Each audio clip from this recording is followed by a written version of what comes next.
Pixie Radio, KPXI, the only nuclear powered radio station on God's green earth. We had a hurricane up from Mexico. All day it was beautiful. I loved it. Rain was warm. I walked around town. And tonight and tomorrow is going to be more of the same. So yesterday it was blazing hot and all of a sudden cool, so cool. Tonight we're broadcasting from the attic at the Crystal Ship Podcast. Got a couple of ships over to give it a little authenticity. In the 60s they had like all the spaghetti westerns. In the 70s, they were great. They were like, you know, the Pulp Fiction of their day. And hello, who's that? Ooh, Al Jack. He's on the scene. Look out. This son of a bitch is always speeding in fast cars towards this trouble that needs fixing. And we're going to try a little weirdness tonight. They put a lot of effort into the spaghetti western soundtracks.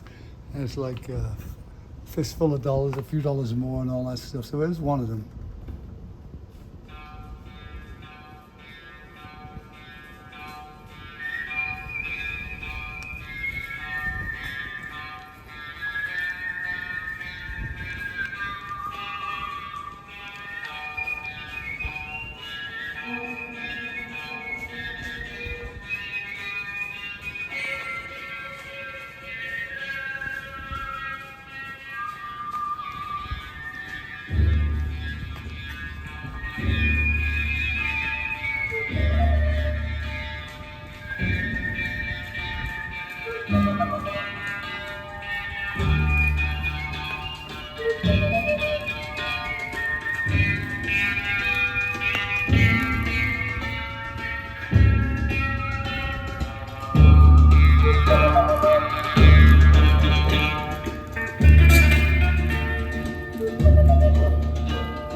We went to the movies just for the soundtrack back then. It was like, really gaudy, in the very least.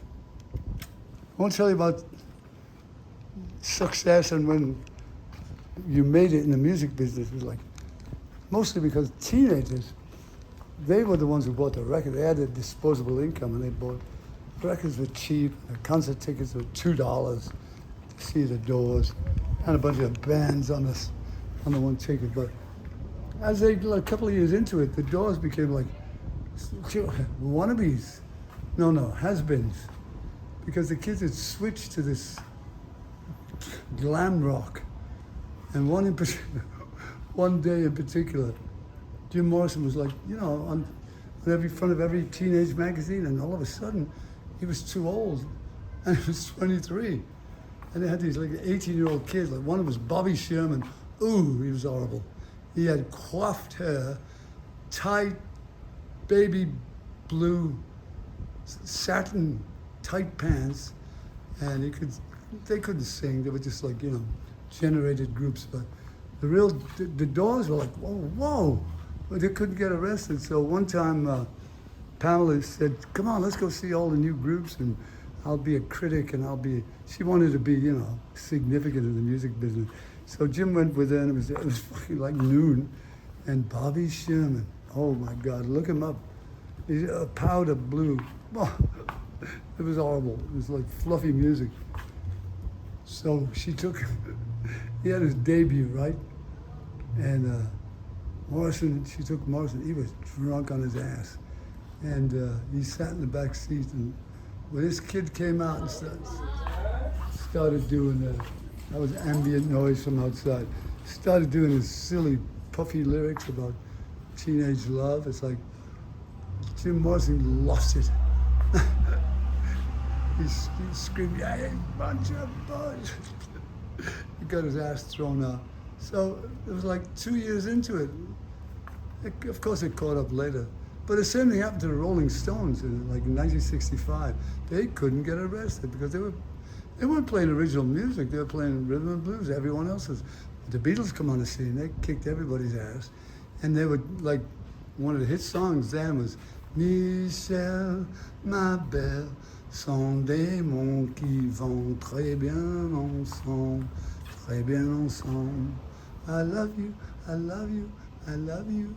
Anyway, so the Rolling Stones, once again, they played rhythm and blues, and I was like, 50s music, old rhythm and blues, and it was good, but it was tight, but it wasn't teeny bopper shit. So John Lennon and Paul McCartney decided they would write an album to help the Stones get back into the mainstream, and they wrote this one album. It was all about space travel.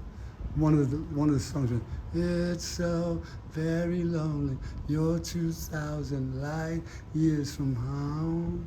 Oh God, what a flop. One of the songs was so, it was called, "She's coming colors in her hair, she's everywhere, she's coming colors." And so they were just, nicely, the Beatles were trying to make the Stones relevant for the time. Mick Jagger appeared on the front of the album as a wizard, to get a little LSD thing going. But the Rolling Stones were rhythm and blues. It wasn't until several years later that they got, back into the mainstream of rock music. The kids tired of the silly pop lyrics. And the Rolling Stones were always, good shit, like Rolling Stones. "Hey, you, get off of my cloud. Hey, you." It was happenings. But that's what happens inevitably. Like the rock idol becomes like obsolete overnight. And it's awful because the bands are generated by record companies. They're not real. They make their chops touring and struggling. And like the Doors, oh God, they took a whole year to get famous, which was unheard of back then. But it was because of the sound of the Doors. They had a Vox organ. It sounded like Bach, sounded like a church organ. And it was, like very heavy lyrics and a lot of, death. And then eventually that went out. It's like, enough with the boring. Oh my God, let's get some light into this. And so, but then once again, it came and went. The Doors became, passé in a weird way. But then when Jim went to Paris, they released an album that they finished in LA called LA Woman, right to the top of the charts. And the Doors called Jim in Paris and said, "Hey Jim, we're #1." And they were talking about all this great songs because whoa, man, it was a great album. "Well, I dig a little down about an hour ago. Look around me, which way the wind blow. Met a little girl in a Hollywood bungalow. Are you lucky little lady in the city of light? Or just another lost angel? City of night, city of night." And they said, "Jim, come on back, man. Let's go. These songs are great." And he said to them, "Well, if you think they're great, you should see my new stuff." So they were all anticipating that he would come back. But there's a big controversy. The Doors had stabbed Jim in the back. And in the Miami incident, they wanted him to pay for all the bills, even though they all had an agreement, one for all and all for one. But when it came to the controversy, they started losing money and they couldn't get gigs. Mandrake in particular, they decided, like, we'll sue Jim for not letting us make any money. And eventually Jim got so pissed that he said, okay, I'm going my way. And when he decided to go on his own, they tried to sue him to stop him using the Doors, Jim Morrison. So he stayed for a year, and right after that, every song he wrote, it used to be words and music by the Doors. Every one after that was words and music by Jim Morrison. They soon felt the brunt because the real money comes from the writer. So Morrison, when he died, he left behind a lot of royalties to the family, but the Doors got a penny or something like that. Just shows you, doesn't it? From the grave, Morrison reached out. And for 60 years now, every decade he's come back and wham! He's as popular as ever. His stuff sells just as good. Actually, it's solid music. We driving down the street today, and my friend Robert put on some Doors albums. Like every song was a hit because of L.A. Woman, you know. It's like, and there you have it. Al Graham for the Crystal Ship podcast, 11 minutes in. Al Jack, oh boy, that guy. You gotta take a close look at this guy. Something's right with him. Look at that face. And look at his accoutrement. He's always up to something with somebody. Quite a controversial figure in Coronado. With checkered past and an interesting, colorful history. And there you have it. Al Graham for the Crystal Ship podcast at the Cape Pixie Radio, the only nuclear-powered radio station on God's green earth. I like to sing a song, but I forgot what I was going to sing. So, I'll do a Leonard Cohen one. Suzanne takes your hand and she takes you by the river. She's wearing rags and feathers from Salvation Army counters, and the sun pours down like honey on Our Lady of the Harbor, and she shows you where to look among the garbage and the flowers. There are heroes in the seaweed, there are children in the morning. They are leaning out for love, but they will lean that way forever while Suzanne holds the mirror. And you want to travel with her, and you want to travel blind, and you think maybe she'll touch you, because she's touched your perfect body with her mind. And Jesus was a sailor when he walked upon the water, and he spent a long time watching from his lonely wooden tower.